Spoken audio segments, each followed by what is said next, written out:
Okay, so this morning, the first session is, we're gonna just be going over, it's a JAPA tune-up. This is our third JAPA retreat we've had together.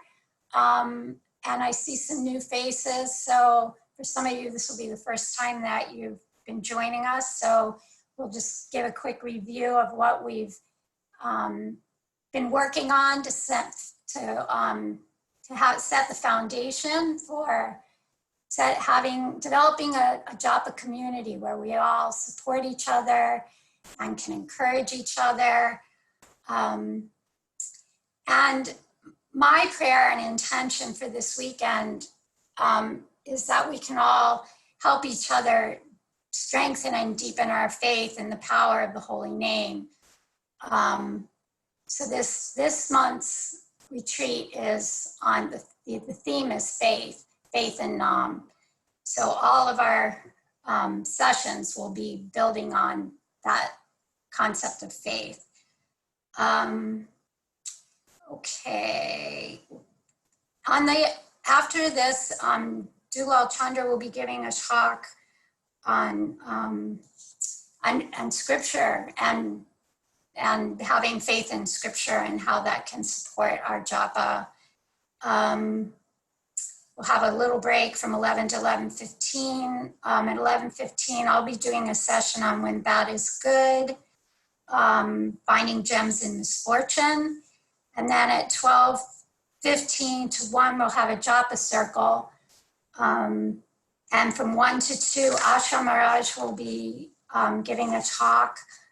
And I didn't write down what his later, Pamanava Swami, do you remember what Asha Maharaj's talk is on? Yeah. Yeah. He's seeking the shelter of the holy name.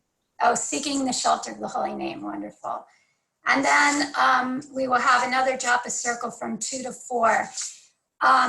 The JAPA circles are optional in one sense, but it's for your benefit, if as much as you can to join those circles, because in my experience of doing retreats, that the devotees that really do commit to trying to go, to chant more JAPA than they normally do, and spend that extra time doing the JAPA are the ones that almost always report having some new experience with JAPA and something happened during that time.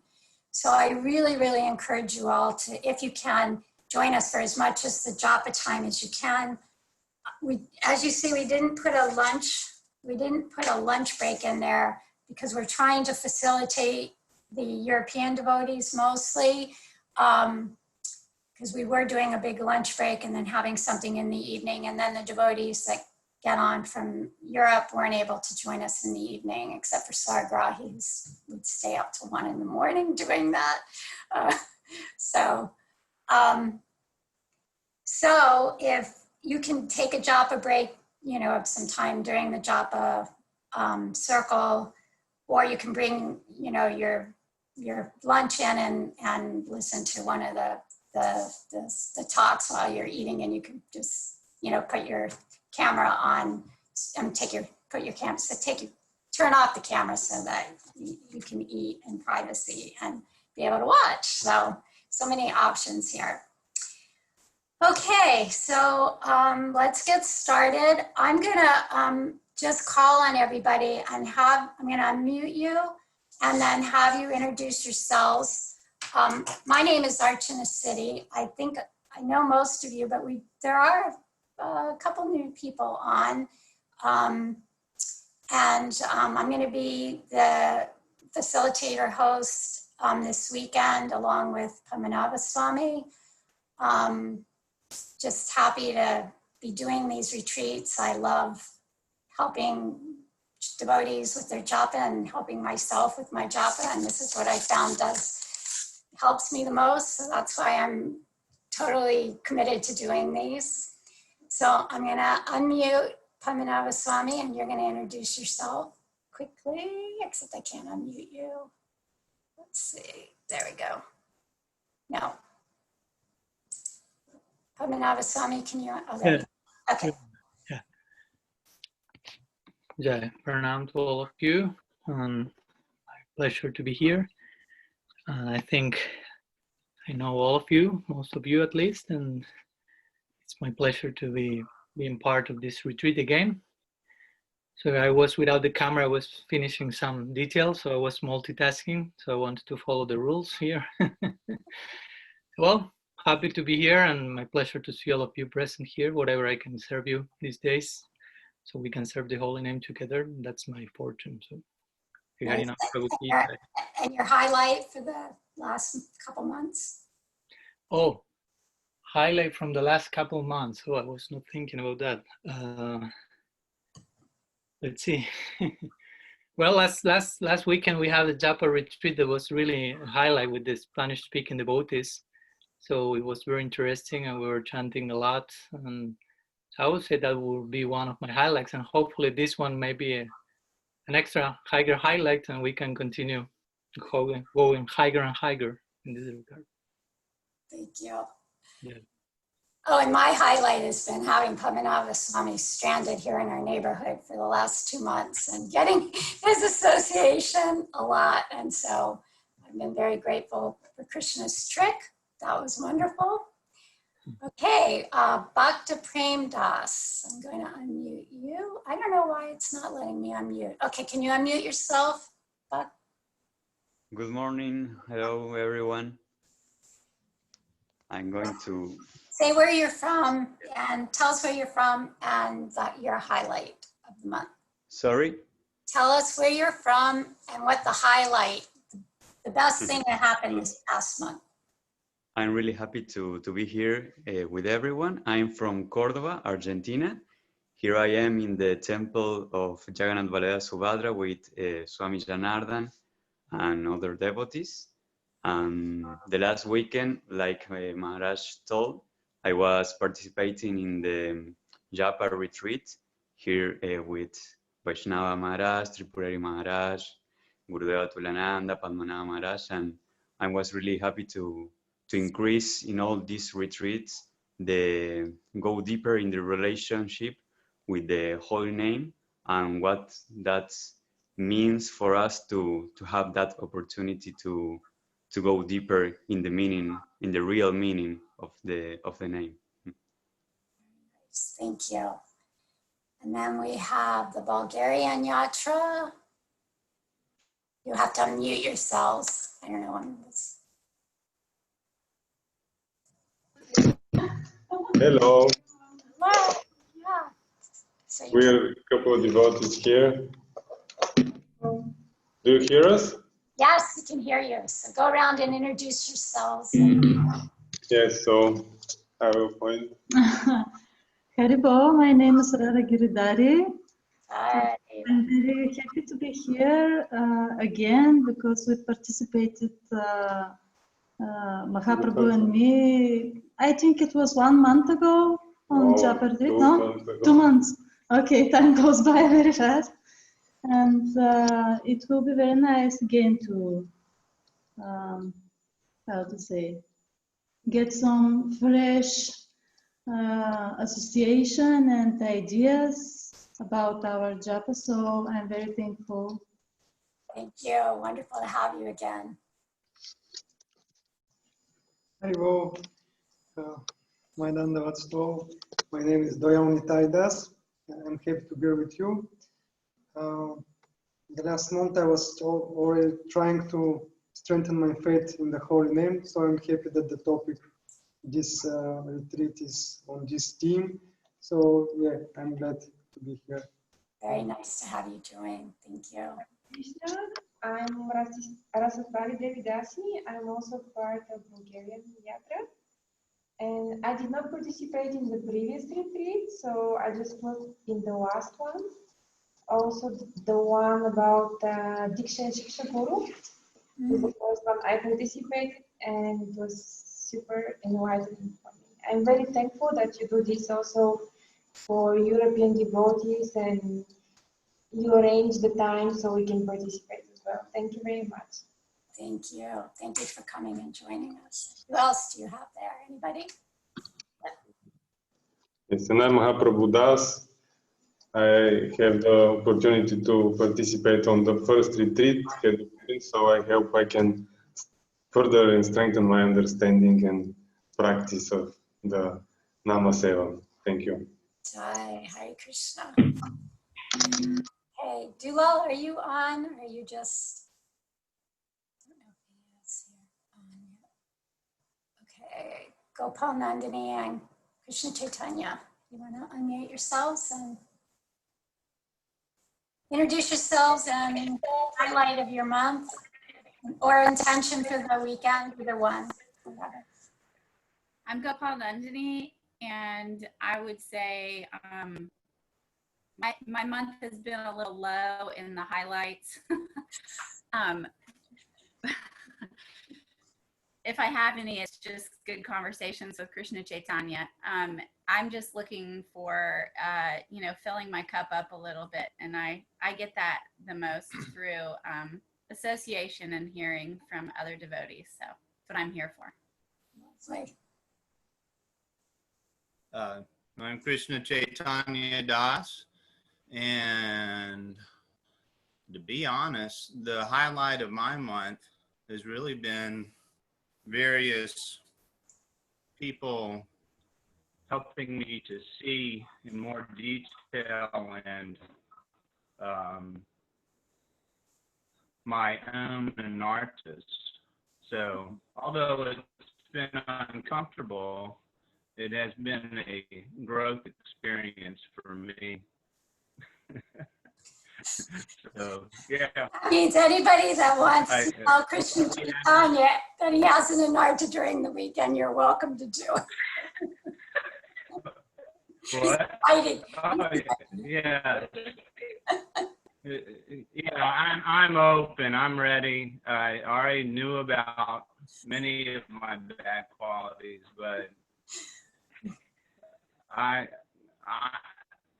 yes, let's do it. Point it out in private or in public. I need it, and yes.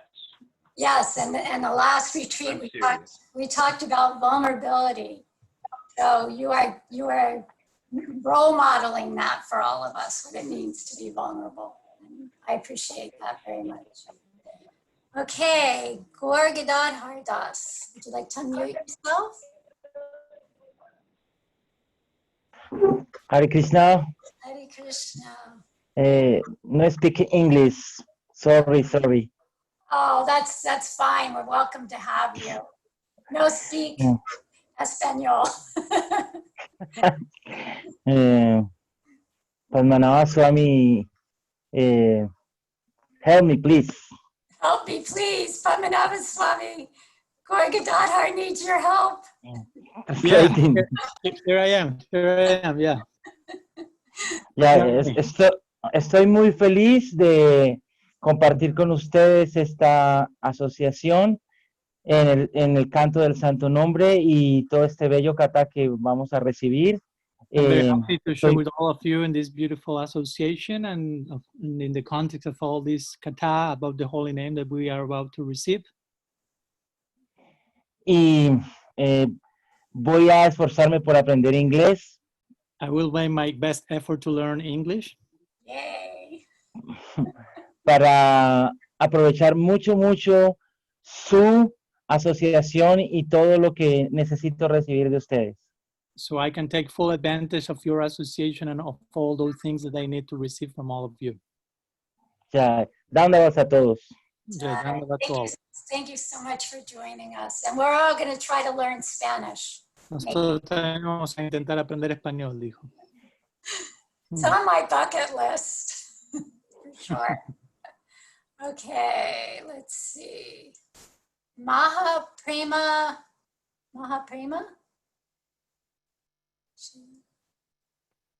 Where is she?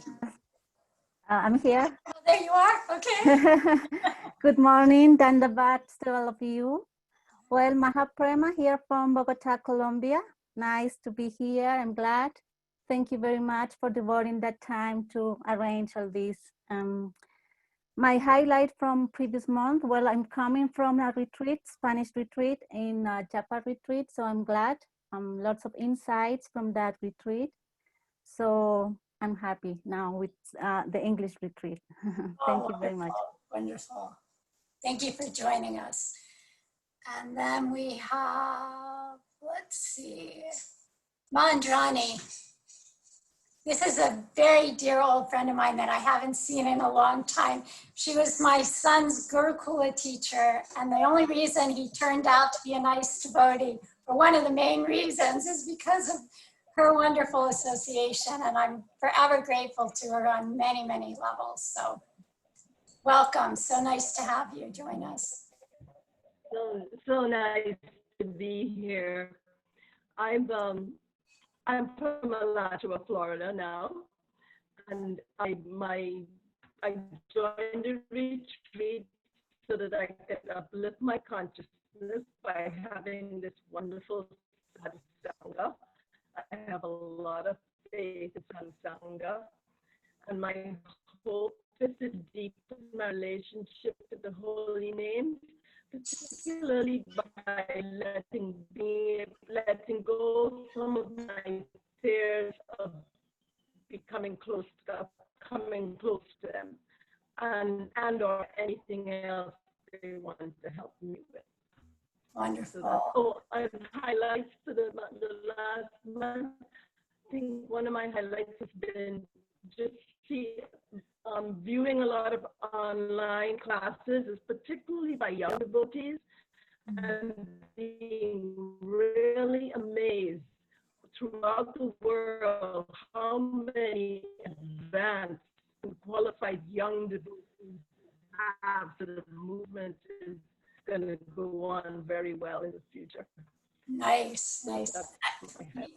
Not the greatest connection, but yeah, Mandrani was saying that she was, did everyone hear her? Did you, everyone got to hear that about the young devotees and inspiration, that she feels that there's some good souls that are going to be taking over when we're not here anymore, or taking over even before we leave because we need it. Okay, let's see who else we have on here. Narayani? There you are. Okay. Hare Krishna, Dandavat, Pranam. Thank you so much for this opportunity. For me, it's a very big challenge to be here because I don't speak nice English.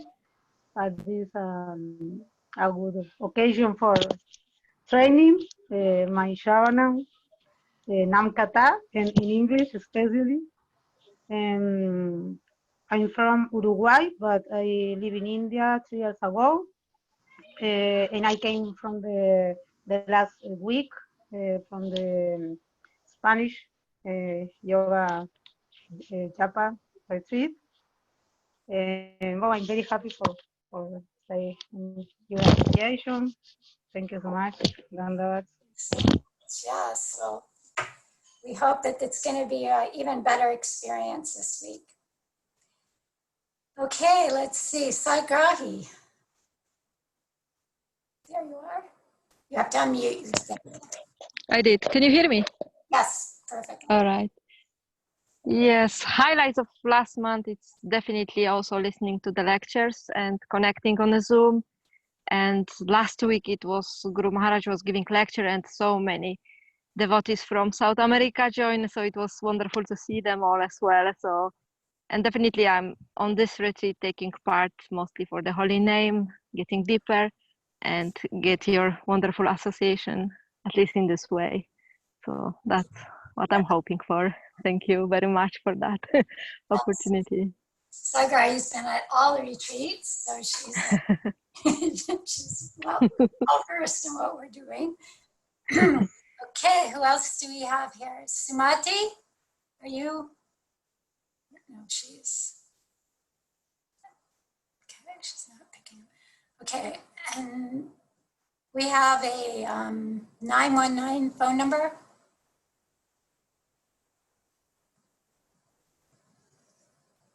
Not sure who that is. And okay.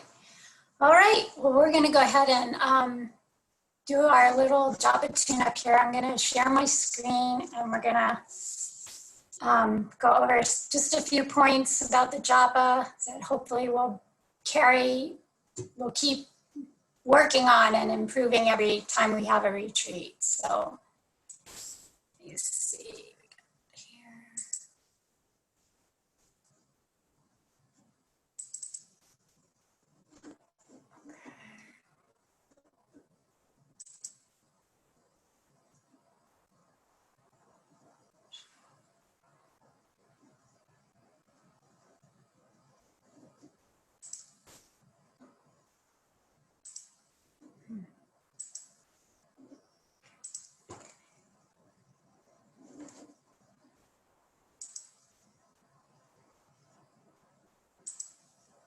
Okay. So what do you all see? Do you see you see a big picture of Krishna on there? I hope that's what everybody sees. And I'm going to try to. Okay. So the theme, like we said, was for this retreat is faith. And as Guru Maharaj always says, Tripurari Swami, that faith is the animating principle for everything that we do. So let's see if I do this. Okay. So generally, for most of us, faith is something that we hear about something, but really when real faith really takes form is when we have some experience. I remember watching a documentary some years ago, and it was on an expedition of mountain climbers. They were climbing K2 Mountain, which is much harder to climb than Mount Everest, and one of the real challenges for mountain climbers. And at the time that documentary was done, they said that 1 out of 7 people would die who were making that journey up the mountain.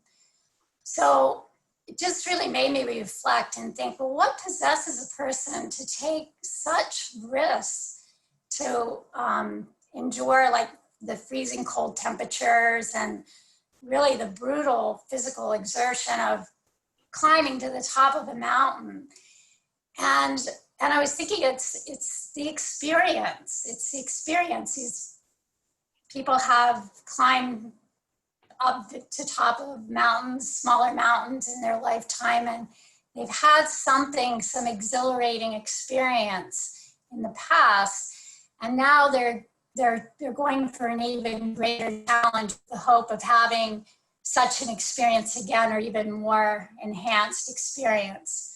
So we are pleasure-seeking beings. We all need to have some experience to be able to feel the motivation to continue doing whatever we're doing. So with our practice of JAPA, we also want to position ourselves in such a way that we attract Krishna's mercy so that we can have experiences, so we can gain a taste for this chanting.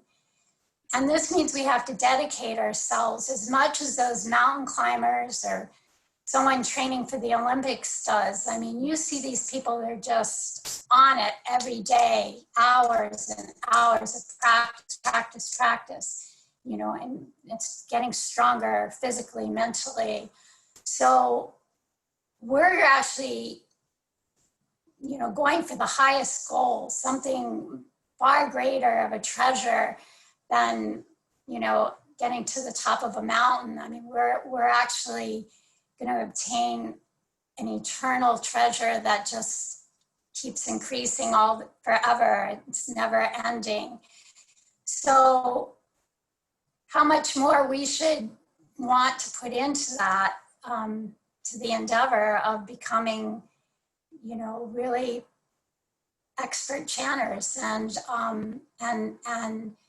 good sadhakas. So I'm, you know, just encourage everyone to take as much advantage of this weekend as possible. and to participate, as much as you can, to really get to get more of an experience.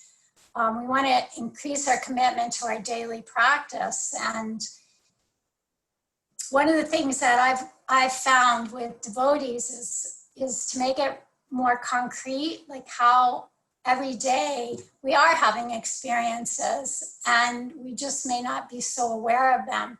So what I want everyone to do right now is we're going to look at how on a good JAPA day. So everybody take out a piece of paper and a pen.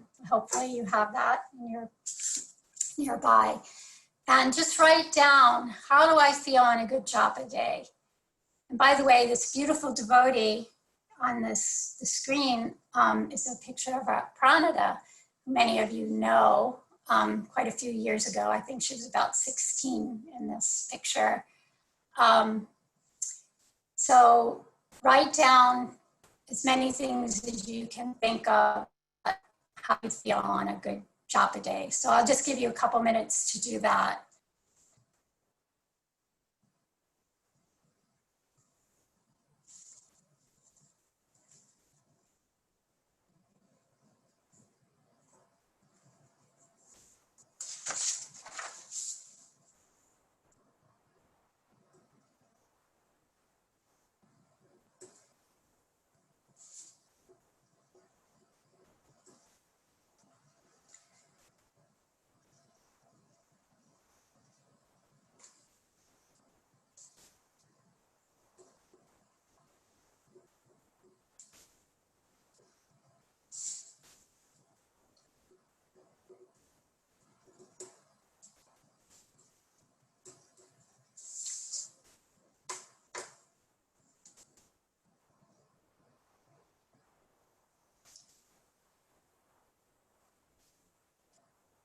Okay, we're going to go to the next slide, which most of you can probably imagine is, how do I feel on a bad JAPA day? So, oh, and that includes a no JAPA day. So bad JAPA day or no JAPA day. So just take a couple minutes again to list all the ways that you feel when your JAPA hasn't been so focused or even existent.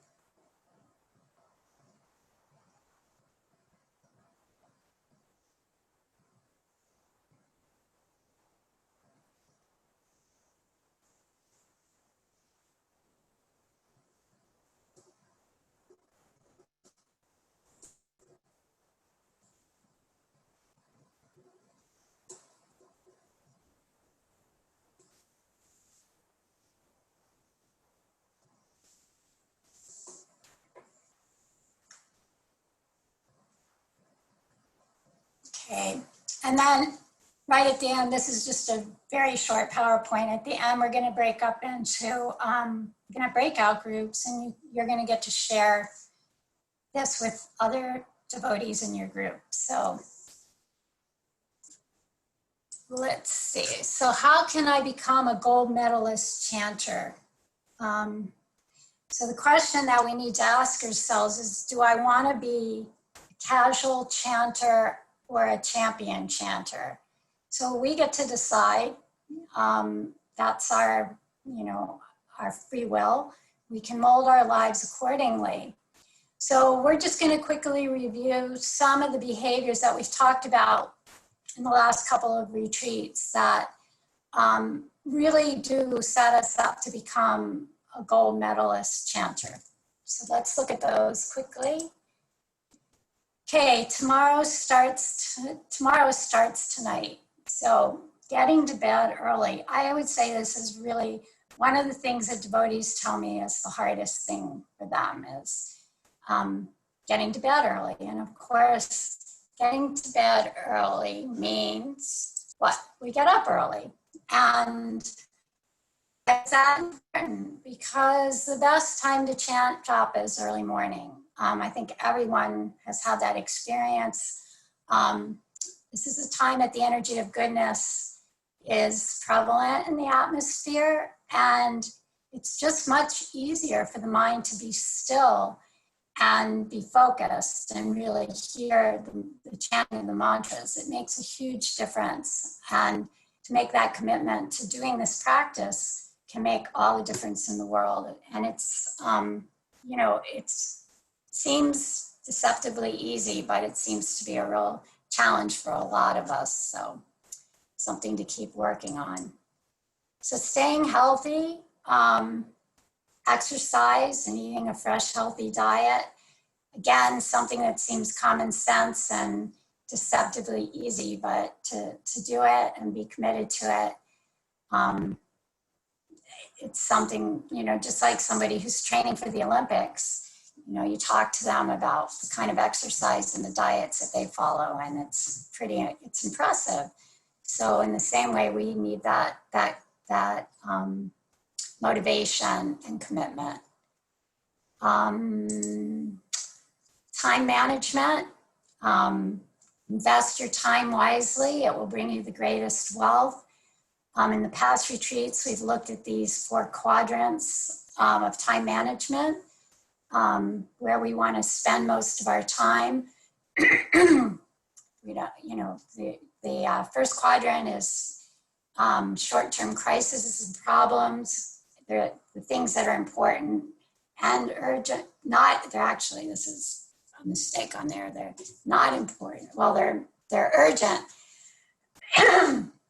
Yes, urgent and important, but we don't want to be staying in quadrant 1. And a lot of devotees, especially devotees who are working full-time jobs, report spending a lot of their time in quadrant 1.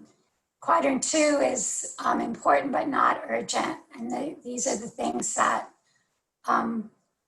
we would say that most devotees put their JAPA in this quadrant. And we've talked about making JAPA our most important and most urgent activity, and avoiding the urgent but not important. We want to avoid distractions and interruptions as much as possible, and limit our time wasting activities which are not important and not urgent. So everybody can kind of think about where we prioritize our time and how can we make JAPA on our highest priority. Association with sadhus and devotees who are serious about making spiritual progress, going to kirtans and classes, attending retreats, that will help immensely in our practice. Reading the glories of the holy name. There's so many wonderful books out there. JAPA Swami has a wonderful book on Shikshastakam that I've read many times, and it's just ever fresh and inspiring. Finding a reliable JAPA partner. This is for a lot of devotees, especially if you're living on your own. Find somebody to chant JAPA with on Zoom or on the phone. Sometimes I know devotees do that. Find somebody that you can check in with at the end of the day and just have some accountability for how you did. So accountability helps a lot to have us focus on the practice. And the last thing we're going to look at is obstacles. So the final thing I want everyone to do before we go into our breakout groups is to write down any obstacle that you're encountering on the road to your JAPA success. And that might be, trouble getting to bed early, or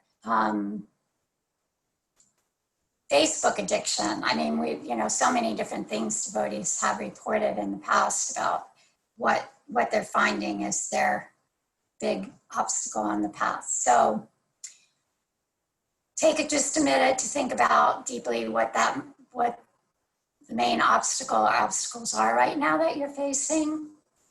And then I'm going to end this and we're going to go into breakout groups. Okay.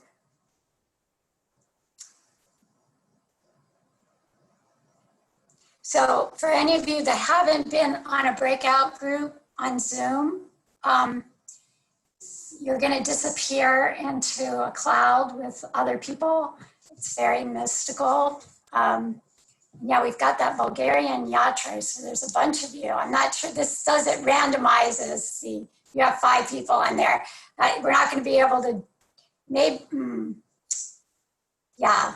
Anyway, it's just going to be what it is because there's some things we don't have control over and we have to let go. So I am going to create, let's see, we have 16. So I'm going to make 3 groups. And somebody's going to have a lot more than in them because whoever the Bulgarian devotees are with are going to have a bigger group, but that's fine. Okay, so I'm going to let you go and I'll bring you back when it's time. Okay, let's see if we can do anything with your Bulgarian group. All right, we're just going to go. And we'll have like, let's say 10 minutes to share and then we'll come back and maybe a couple people could share something in the big all together in the group. You ready? I'm gonna say goodbye to everybody. and I can come and visit you. And if you feel uncomfortable in your group, you can always come out of the group. But I hope everybody will be fine with this. Okay.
Haribol.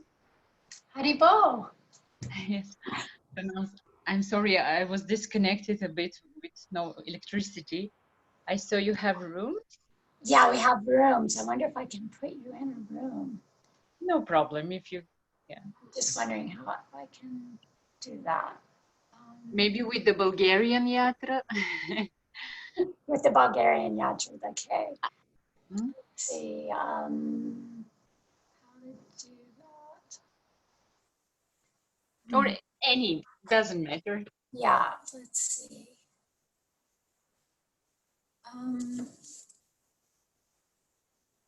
More. Put in, no, rename. Okay.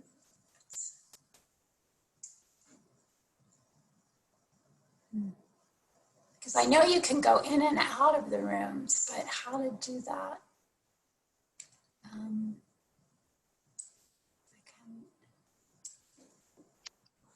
see up here. I want to put you in the waiting room. That's the only room they're letting me put you in. Okay.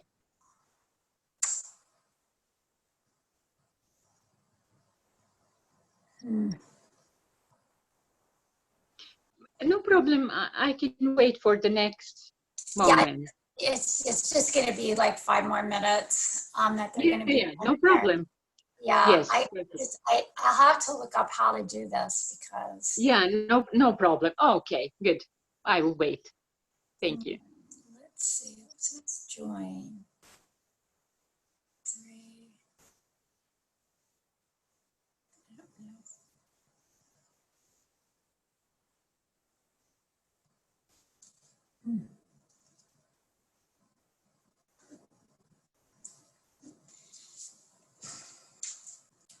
We can take, one of us is going to go into this room if I say join. So let me just see what happens.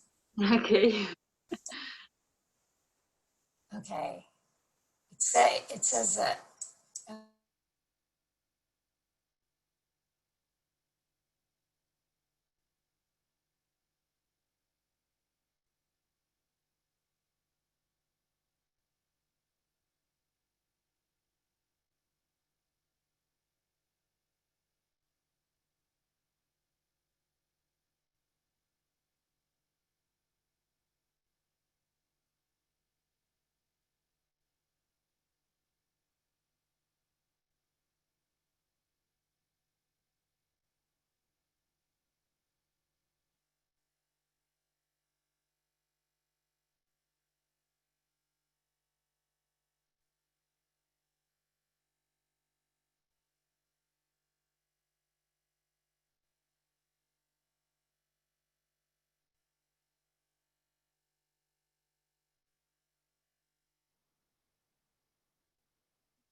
Okay, so everybody's coming back now into the room.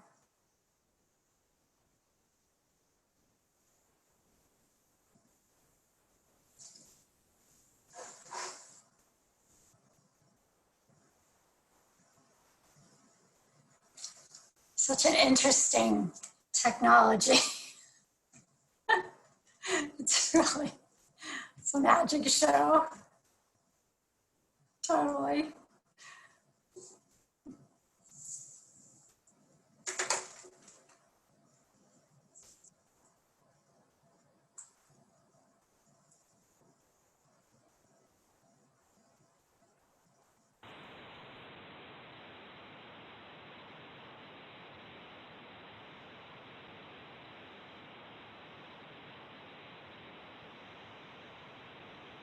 Here they come. One's flying back.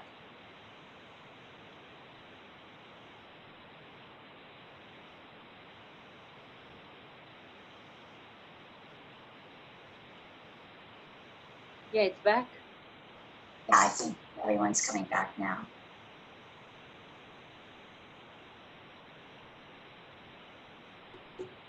Do we have everyone back? Nobody got lost out there in cyberspace.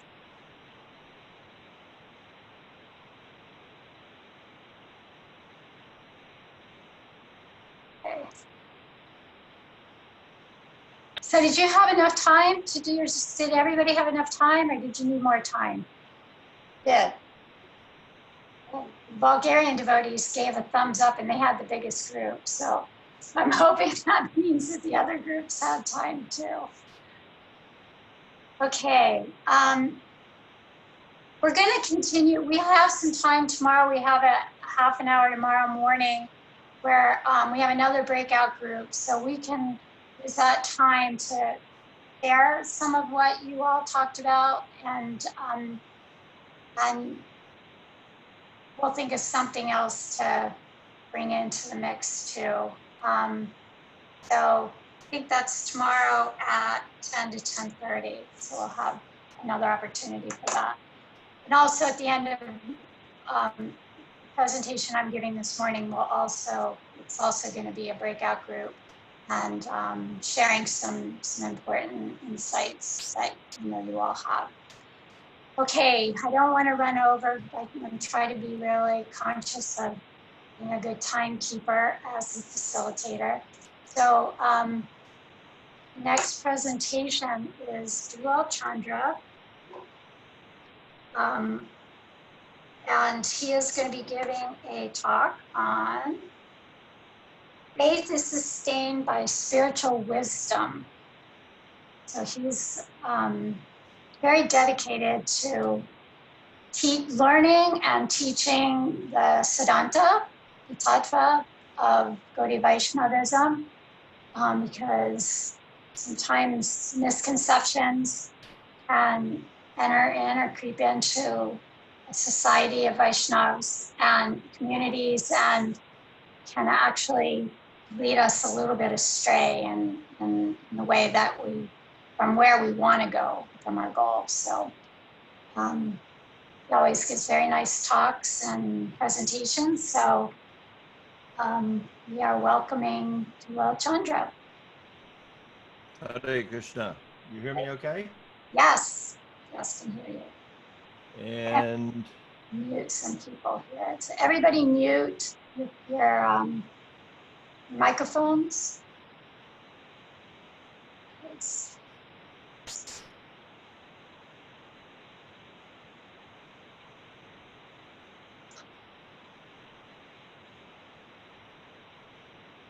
Archana, if I could ask which screen you're seeing? I'm just seeing there's the curtain and then somebody holding JAPA beads in their hand underneath.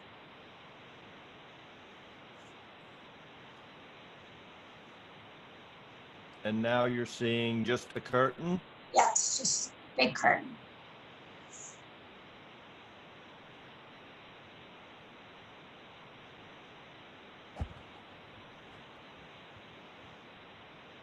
Vanchakapatuvicha, Kripasindabevacha, Patitanam Pavanebhyo Vaishnavajinamo Namaha. Glorious devotees, thank you so much for providing this opportunity to me to share with you a little of the knowledge of our sampradaya regarding faith. Our approach today will be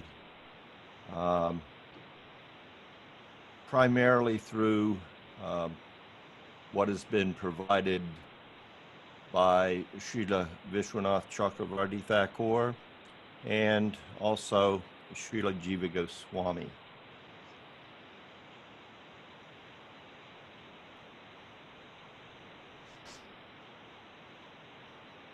So faith, as you know, they say love makes the world go round, but truly underlying all love, there has to be faith. It goes by many names: faith, confidence, trust, belief, conviction, and in our lineage, in Sanskrit, the word is Shraddha. So we'll begin by taking an entrance into this subject through Srila Vishwanath Chakravarti Thakur's Sri Madhurya Kadambini, the monsoon cloud of sweetness. And our primary focus today is going to be on the fact that Shraddha, or faith, is in our tradition, in the Gaudiya Sampradaya, in fact in all Vaishnava traditions, it's based primarily on having a deep grounding in the Siddhanta of the tradition, the Vaishnava tradition, that one follows. So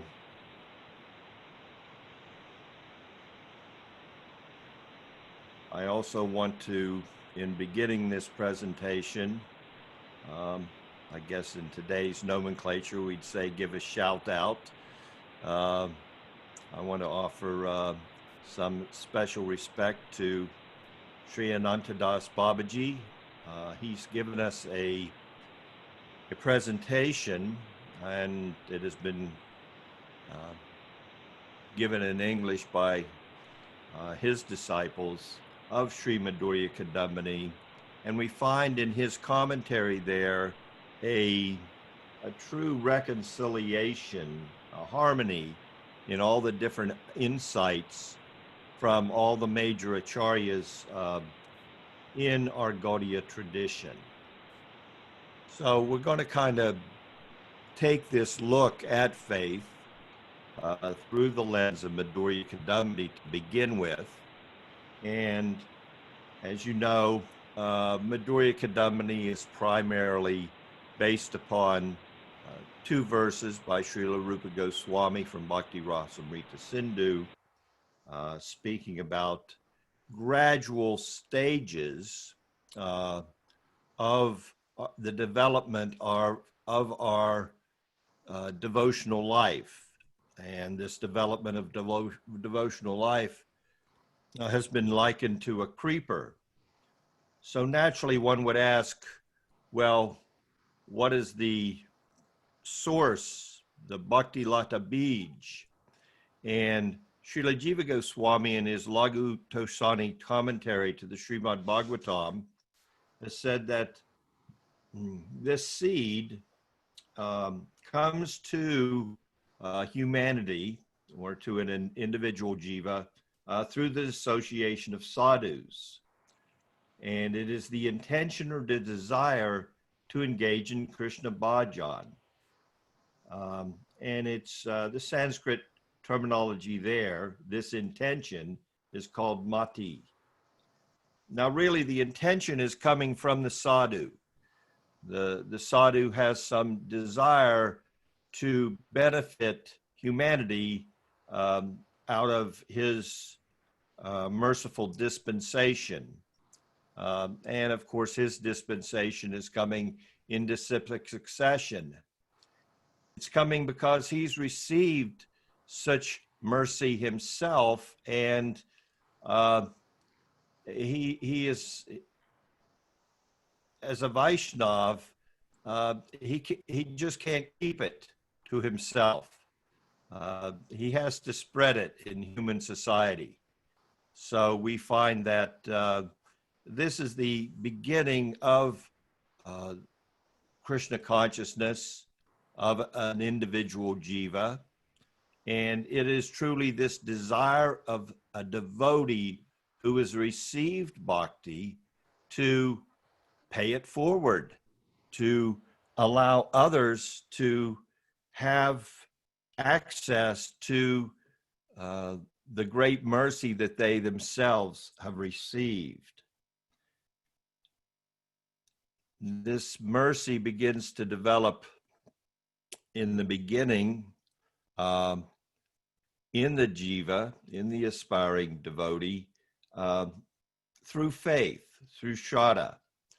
Jiva Goswami explains in his Bhakti Sandarbha, Shraddha is born within an individual when he or she is impregnated with grace arising out of the association and mercy of a devotee of the Lord, who is supremely independent in his or her ability to bestow such benedictions.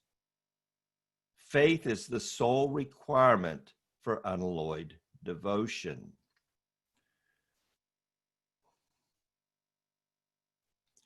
Vishwanath states in his Madhurya Kadambini, Shraddha or faith is the first stage the candidate for devotion must reach. Shraddha means to have firm belief in the purport of the scriptures related to bhakti. It also means the solemn aspiration to attentively follow the process of devotion is described in those scriptures. So let us take a look at this first point. Shraddha means to have firm belief in the purport of the scriptures related to bhakti.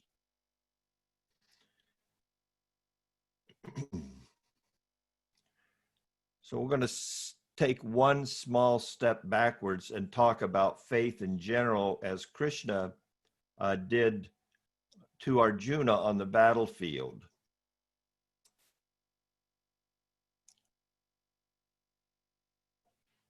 There, Krishna made it clear to Arjuna, O son of Prita, any action performed without faith, even sacrifice, charity, and austerity, is considered impious. Such acts are fruitful neither in this world nor the next. This is a profound statement by Krishna to Arjuna. I mean, he's saying, even if you perform great sacrifice, even if you give unlimited charity and perform great austerities, if you don't really have faith in what you're doing, it's not a pious activity for one, and it's not going to bear any fruit.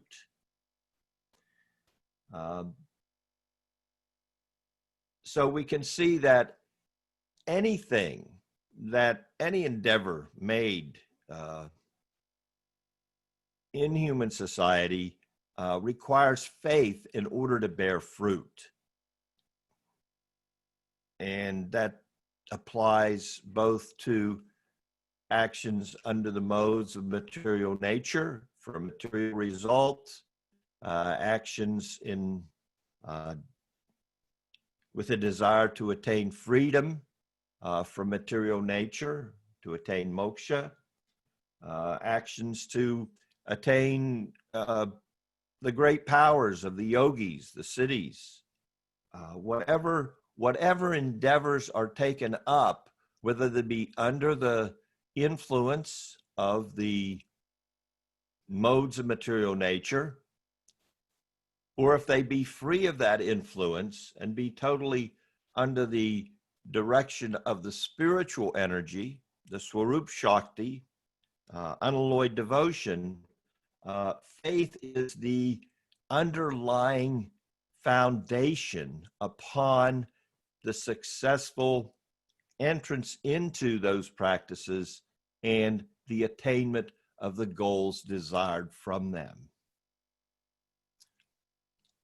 Srila Vyasadeva, in commenting on Patanjali's Yoga Sutras, says the following: Shraddha means complete clarity of the heart.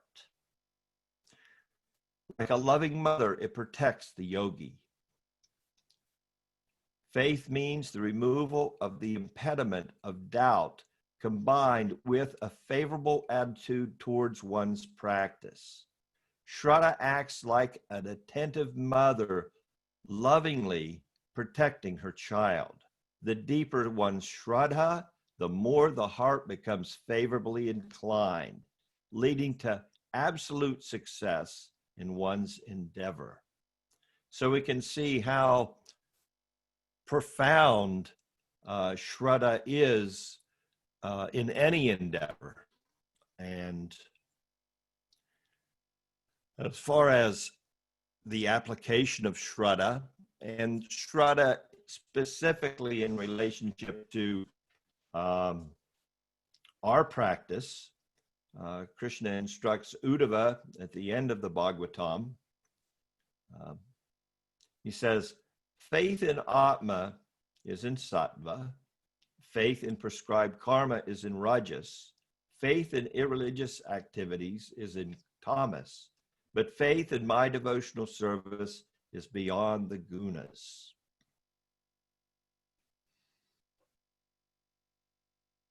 So devotional Shraddha is beyond the influence of the modes of material nature. It's free from any desire for artha, dhamma, karma, or moksha. Now, of course, in the beginning, there may be some mixed devotional service. We may have some underlying desires, upadis that are coming from unlimited lifetimes of engagement with the Lord's external energy, and they may color our involvement in devotional practice and appear to have some influence on our desire and on what we desire to attain through the practice of bhakti. But in good association, as we'll see as we progress in this presentation today, through good association,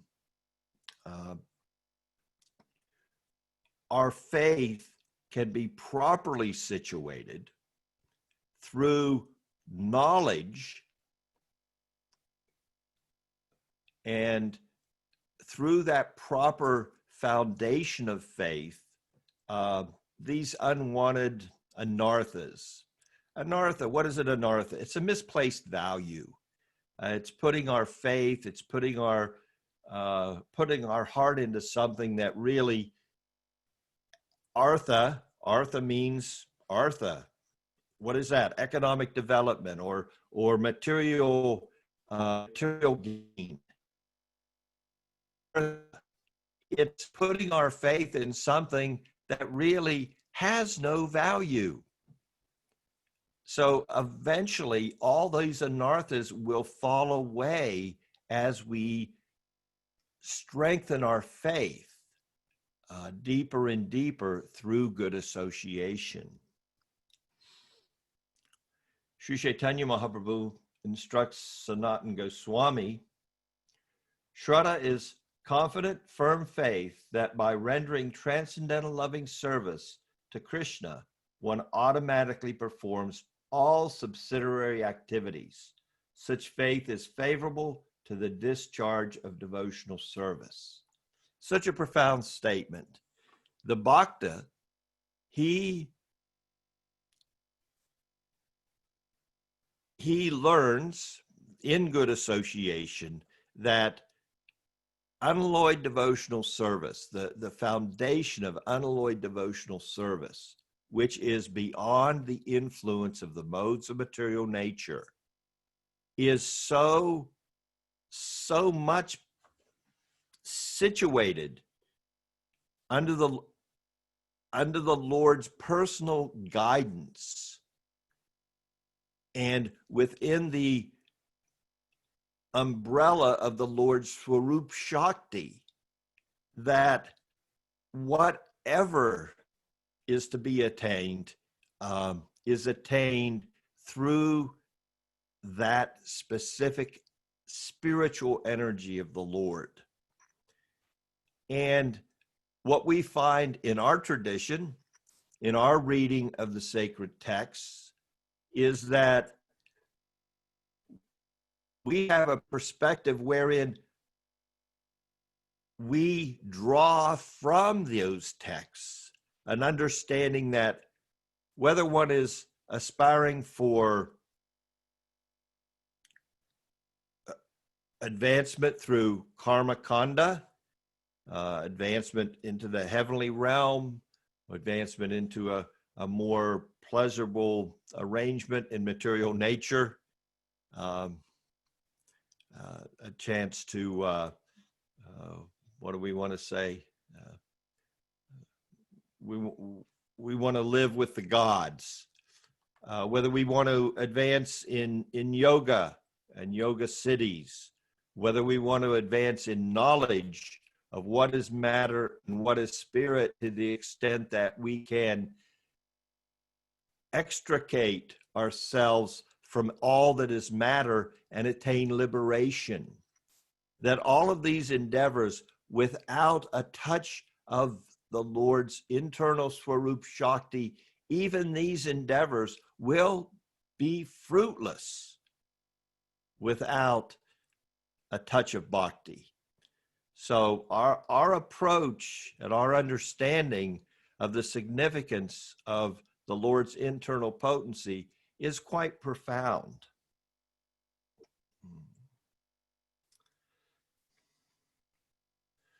Sri Jiva Goswami says in his Bhakti Sandarbha something that's really requires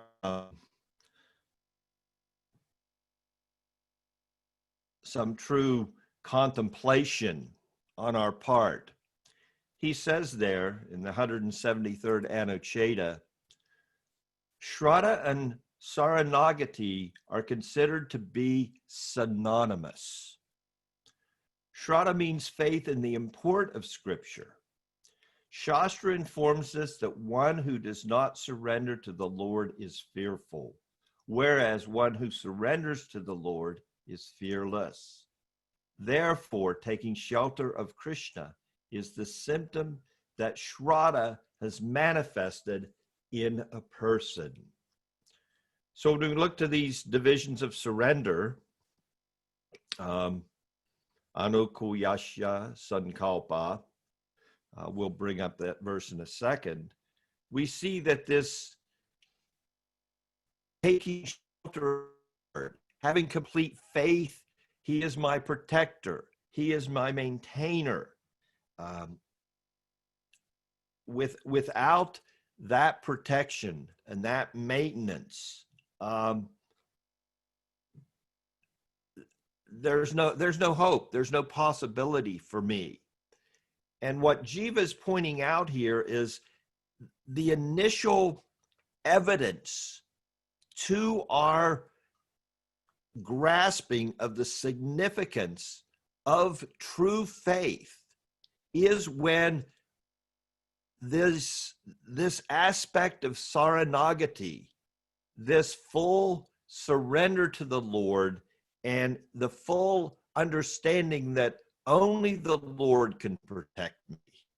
Without his protection, I am truly lost and truly, completely at the mercy of his external energy. And death can come at any moment. So imagine when our faith becomes that profound, that let death come at any moment. And our whole, as Gaudiya Vaishnavas, our whole practice revolves around our understanding of the Supreme Lord, Sambandha, Abhideya, Prayojan, all centers around this narrative involving Maharaj Parikshit and what is an intelligent man to do when death is staring him in the face.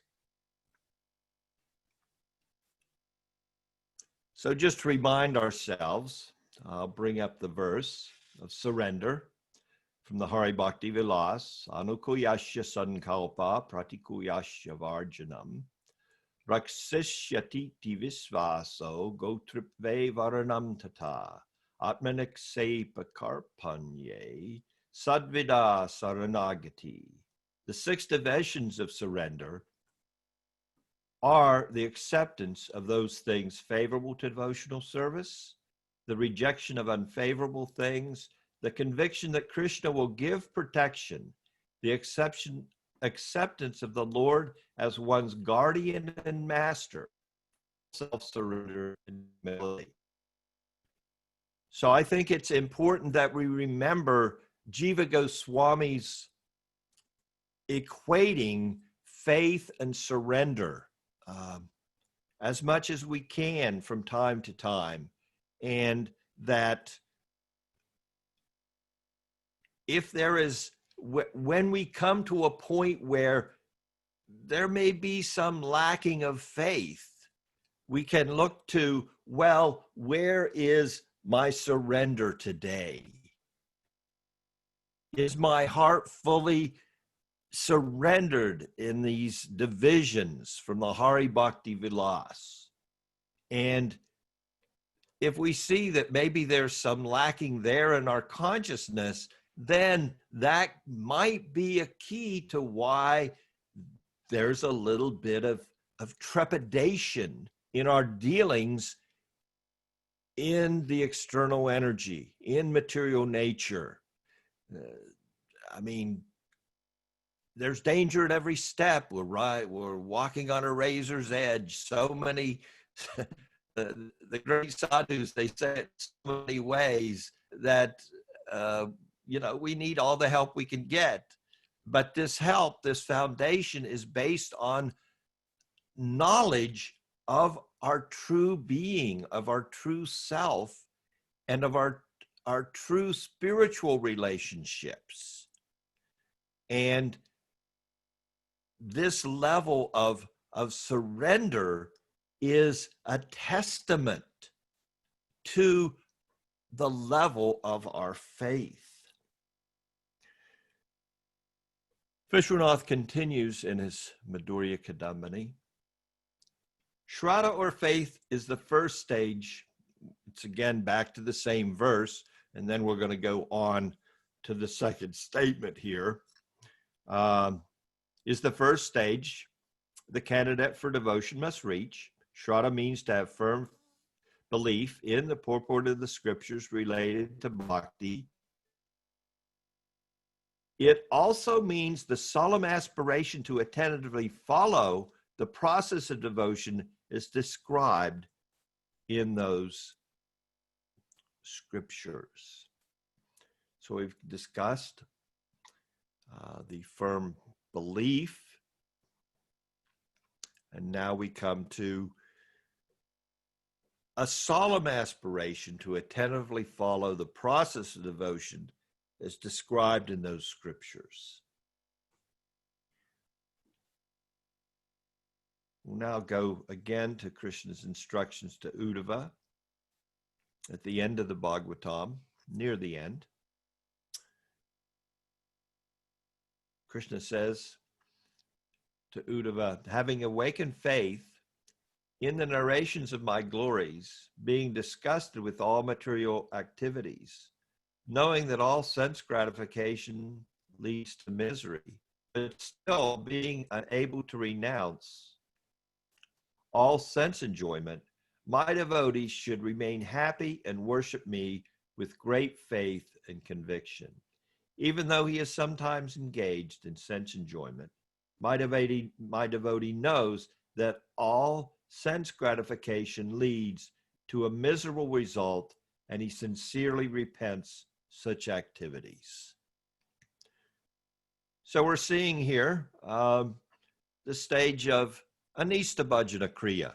In the last JAPA retreat, we discussed Anista Bhajana Kriya as our presentation. And here we can see this is the Dordivam of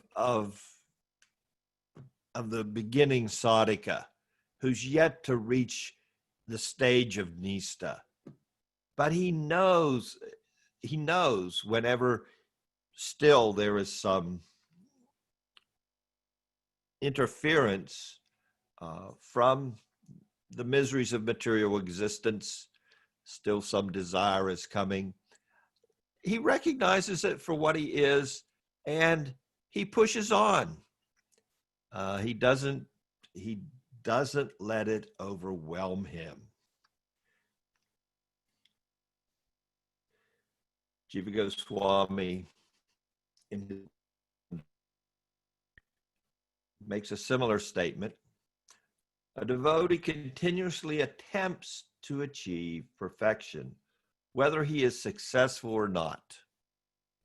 Sometimes a faithful person sees that he still has material attachments due to the previous conditioning or samskara, knowing them to be an obstacle to the attainment of perfection. He feels himself very fallen, and such humility causes his bhakti to increase. So this acknowledgement, just to acknowledge our fallen condition, this gives impetus for bhakti to extend a helping hand to us. That yes, there is truly some sincerity of heart here. We're not talking about some charlatan that's come into the midst of the group of gopas and disguised himself just to try to steal away the attention and the hearts and minds of the devotees. So therefore there is sufficient mercy there for one to advance. Now, Jiva Goswami continues in this Bhakti Sandarbha Anucheda to extol the character of one who's actually come to the stage of Nista. On the other hand, those who have developed spiritual faith never commit greatly sinful acts. So they've reached the stage of firm practice, and there is some nature, they have some characteristics that we'll now look at. Those at the stage of Nista, what is the characteristics of their faith when they attain that plateau in devotional practice? There's so much more to come in progressing in devotional life, but this stage of Nista is so profound for the sadhaka that there's really not even an inclination or hardly an inclination. Of course, when we study Sri Vishwanath Chakravarti Thakur's Madhurya Kadambini, we see there's always possibilities of anarthas and aparadhas having influence all the way up through this to the stage of prema. But when the devotee comes to Nista, there are some characteristics that become apparent in his character. And such devotees become the true guardians of devotion in society, who spread the mercy of Bhakti Devi, the Swarup Shakti of the Lord, in human society. So these characteristics, the strong foundation, Shastriya Shraddha, scriptural faith. Now in the beginning, faith is not so strong. Laukiki Shraddha, popular faith. You just go along for the ride. All your friends are going to the temple, you go to the temple. All your friends say they have a guru, so you think, well, let me have a guru. It's basically just a more or less social pressure, ecclesiastic and social convention kind of gives guidance to your actions. But we're not talking about that here. We're talking about one that's now come to the stage of fixed nista, and no matter what happens in the society around them, no matter what happens in the institution around them, their faith is so strong and so well situated in the scripture and in the teachings of the Sampradaya, where they practice, that all these externals truly no longer have any profound influence upon their devotional practice. And these are some of the characteristics. They avoid endeavor for distinction, for profit, for adoration, and they're extremely careful not to offend superior devotees, actually not to offend any devotees. Who's not appearing as superior today may be your superior tomorrow. So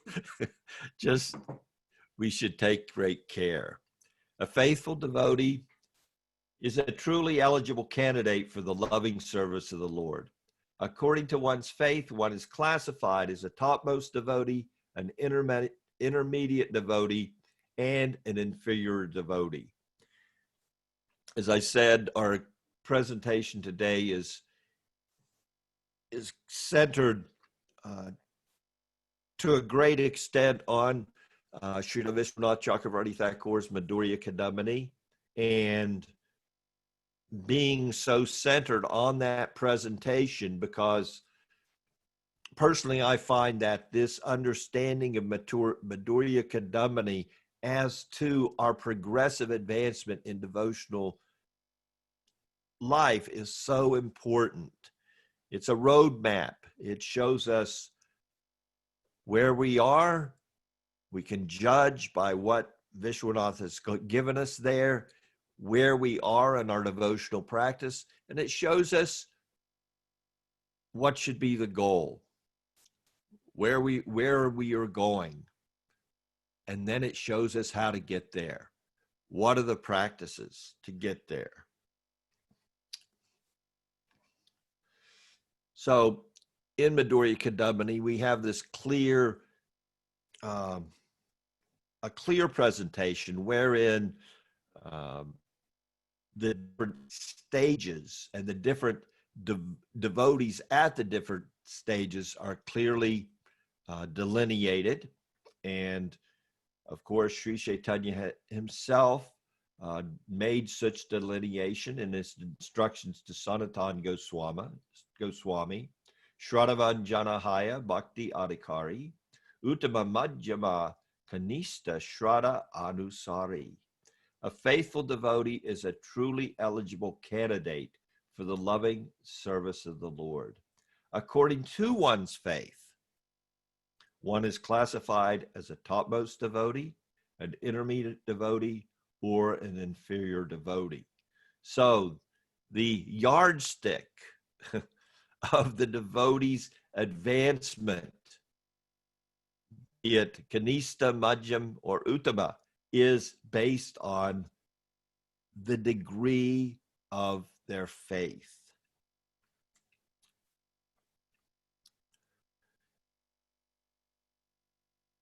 So some characteristics of these different classifications of devotees, just to review them. The Uttama is expert in the scriptures and expert in devotional logic. He's not swayed in any way by arguments that are not based upon the ultimate conclusion of the architects of the Sampradaya. So when someone gives makes some point that does not reconcile with such devotional logic, then he will, if necessary, dive deep into that understanding so that he can correct any misconceptions he may have and any misconceptions that may exist in the Sangha that he is a part of. And specifically if he's a guru or an advanced devotee giving guidance to others. He's expert in devotional logic. The Madhyamadikari, he has strong faith and he has knowledge of the scriptures, but he's not completely expert to the same degree that the Uttama is. And his devotional logic is also in a developmental stage. The Kanista Adhikari, again, his faith is tender, Komala, Laukiki. He's maybe just now beginning his sojourn into devotional practice. So through good association, that will mature nicely. It's important that we understand the significance of the Madhyamadikari and of the position of Madhyamadikari, because this position of the Madhyamadikari is one of a teacher. Even the devotees who are at the Uttama stage, they must function at the stage of a Madhyamadikari in order to disseminate the mercy of the Swarup Shakti of Bhakti Devi into human society. What that means is they have to make discrimination. And the discrimination is, as pointed out in this verse from the Srimad Bhagavatam. An intermediate or second-class devotee called Madhyamadikari, he offers his love to the Supreme Lord, is a sincere friend to all the devotees of the Lord, shows mercy to ignorant people who are innocent, and disregards those who are envious of the Lord. Sometimes the Uttama, the Prem Bhakti, is so overwhelmed in his love, he has a hard time making those distinctions. He sees all devotees, he sees all living entities, for that matter, as more highly situated than himself and as perfectly serving the Lord under all circumstance. But the Uttama Bhakti, he is the one that is in a position to show mercy to ignorant people and thereby plant that seed, that mata, of intent that gradually fosters a faith in practice that is nurtured through association so that one advances in devotional practice. Now we're going to come to a very interesting verse, and specifically a purport that will give us some insight into the significance of where we can truly nurture our faith to the highest stage. So Kapila Dave sang the following verse to his mother Devahuti, Satam prasangan mamavirya samvido, bhavanti hirit karna, rasayana katha, tas jol sanad, asva pavarga vartmani, shradavritir bhaktir anukramishyati. From association with the best devotees, topics of my glorious pastimes become directly realized, bringing the devotee to nista. Then the topics become an elixir for the heart and ears at the stage of ruchi.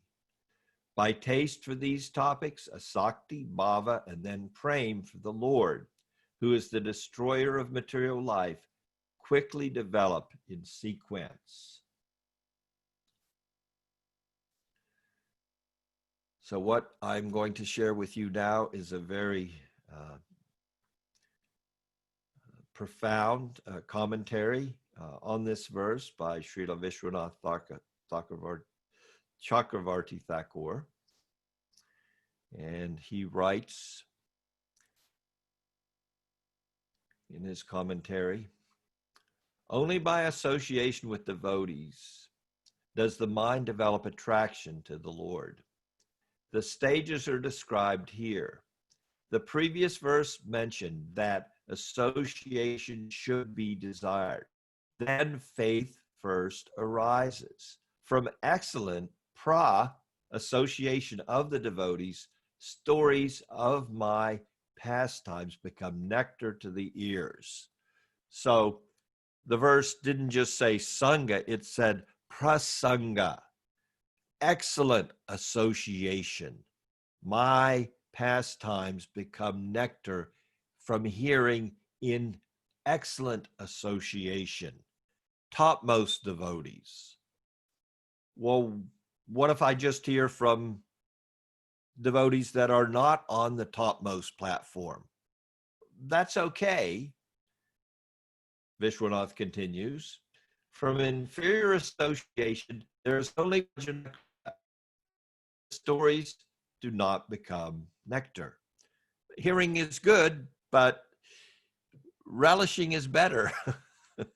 So it's always nice if there is some relishing of the story, and that relishing of the story comes into our heart from the heart of the devotee who is most qualified in his personal relishing of the pastimes of the Lord.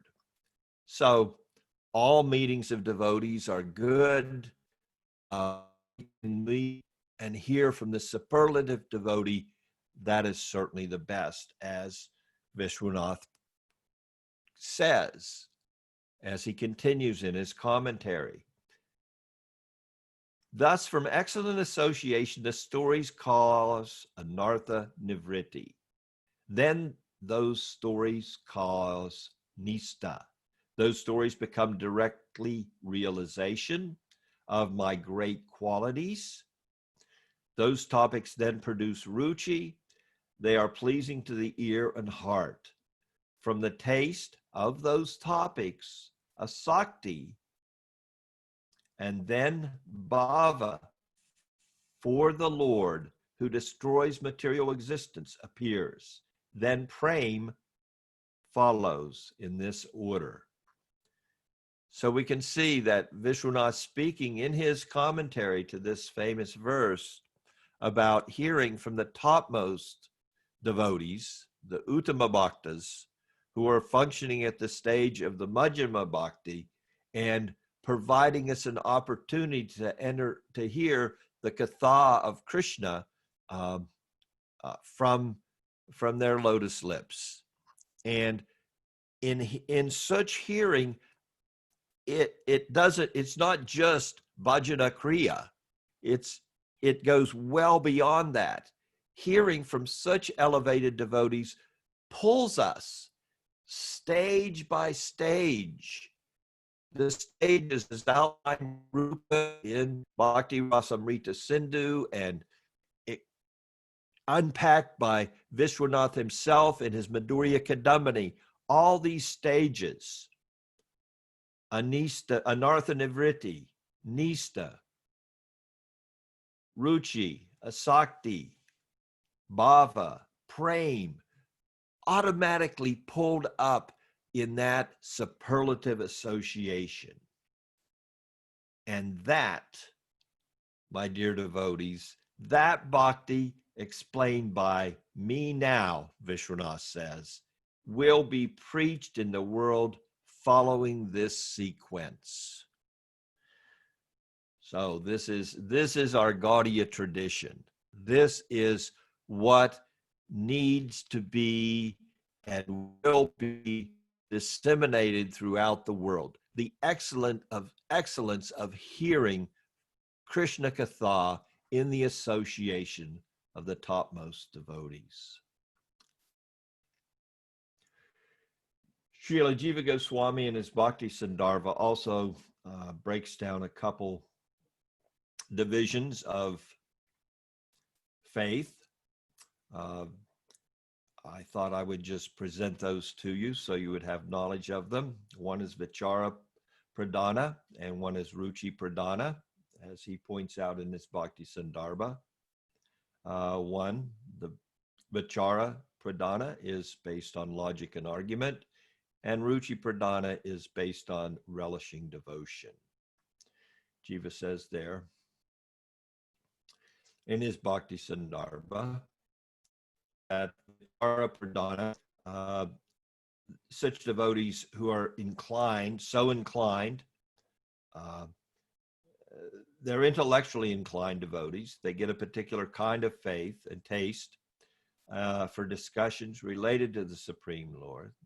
These devotees take shelter of Shravana gurus for study of Shastra related to their beginning and conclusion, repeated themes, original ideas, promised beliefs, proofs and arguments, and types of praise.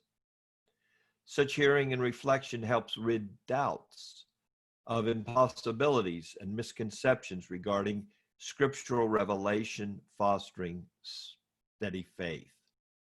So this kind of inquiry, excuse me, please.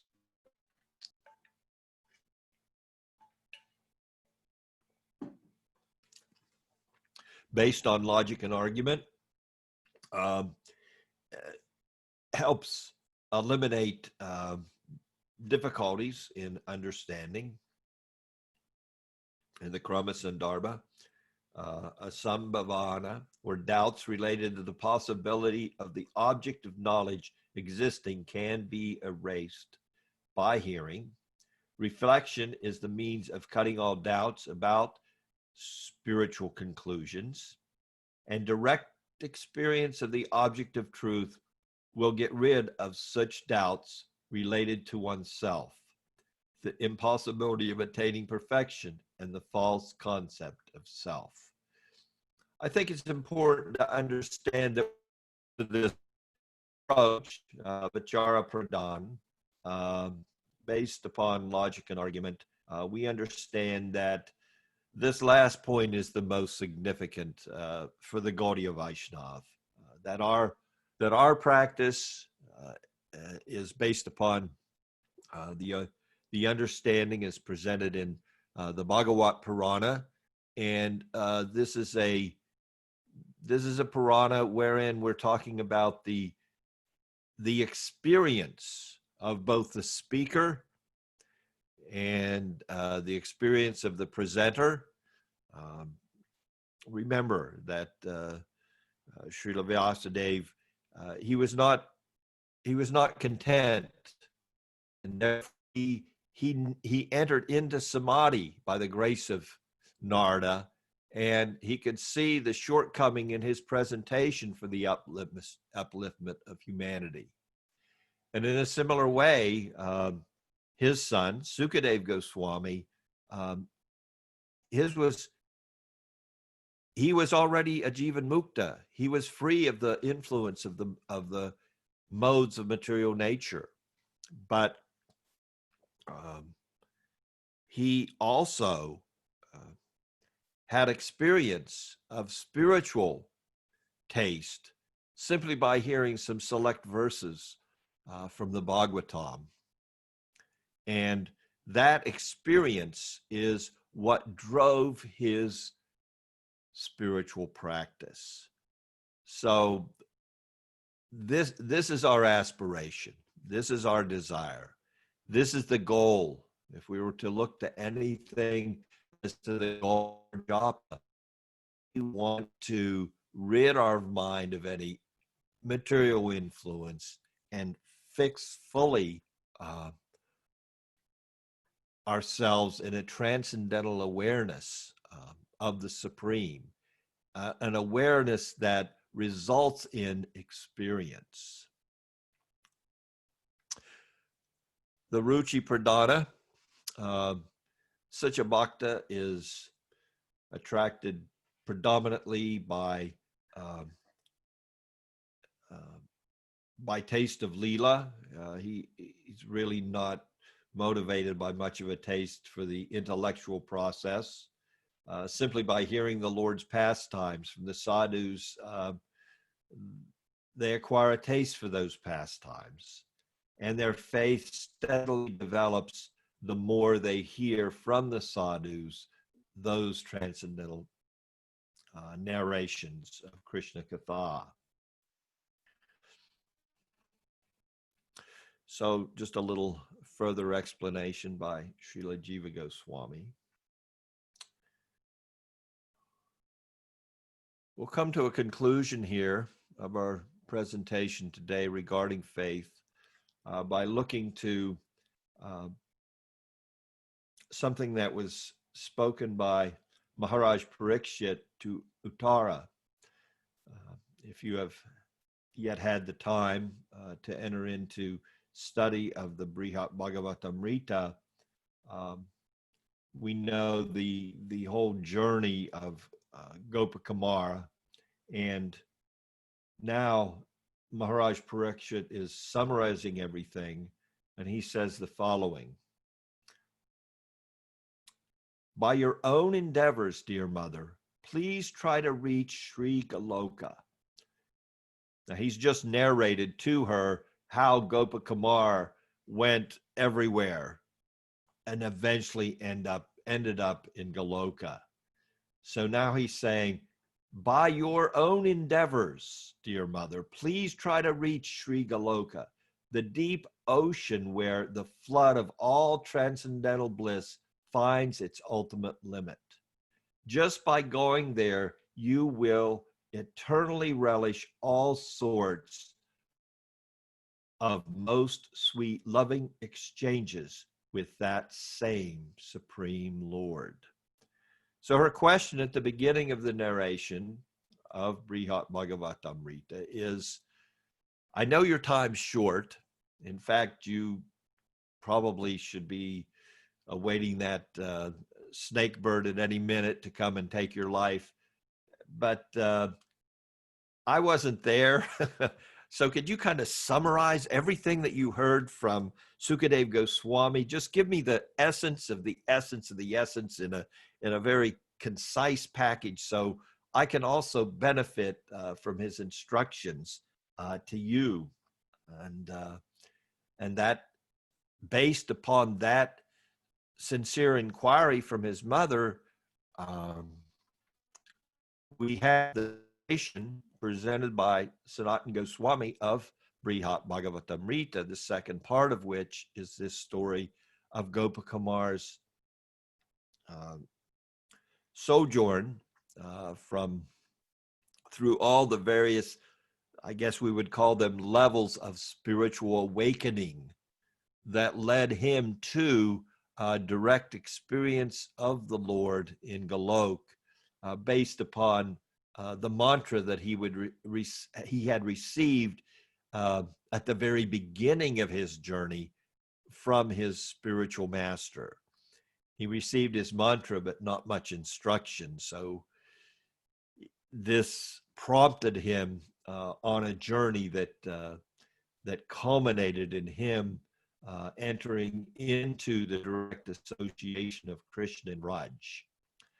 So, as we know, with the Brihad Bhagavatamrita, Sanatana Goswami provided his own commentary, and he writes there to this verse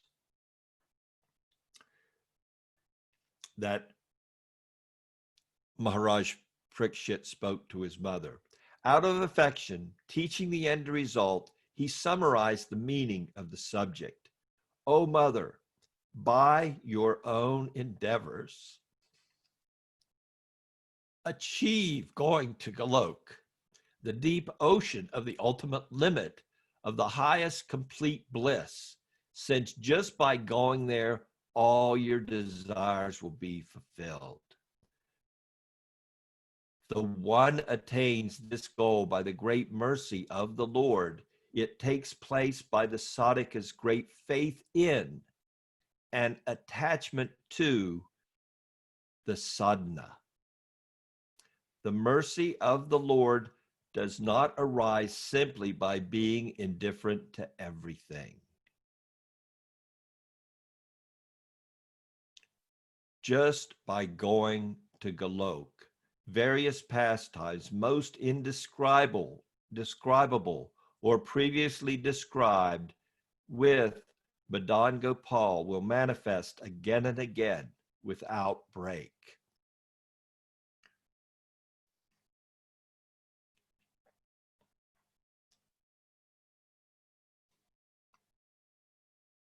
So I sincerely thank you for your time. It's my greatest good fortune to have your association and the opportunity to share some knowledge of our Gaudiya tradition regarding faith and its cultivation according to our ever well wishers. Hare Krishna. Thank you. Haribol.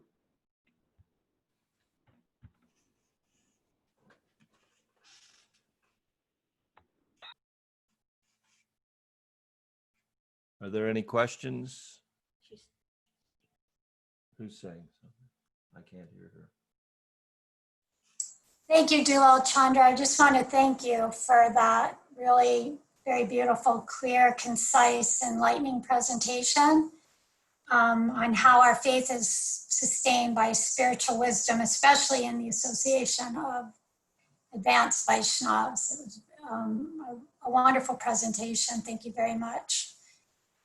So we're going to have a few-minute break, like till 11:15 or whatever time you all have. And then we're going to come back, have another presentation on when bad is good. And then there'll be a JAPA circle, and then another presentation by Ashram Maharaj, who will be joining us. And then the afternoon will be JAPA time together. I hope everybody will be able to stay for the whole afternoon. That would be lovely. There's definitely strength in numbers. And many of you have joined since we had our introductions this morning. And I'm sorry that we didn't get to hear a little bit from who you are and where you're from. Maybe that we'll have a little bit of time for that at some point in the day. So go ahead and take your break. Please come back in 13 minutes so we can try to stay with our schedule. And we will have time for questions and answers tomorrow at we're going to be from 12:45 to 1:45. There'll be a question and answer session. So write down any questions that you have, and they'll be answered at that time. All right. Well, thank you so much, and take a little break, get something to eat, get some water, do some stretching, and we'll see you back in a few minutes.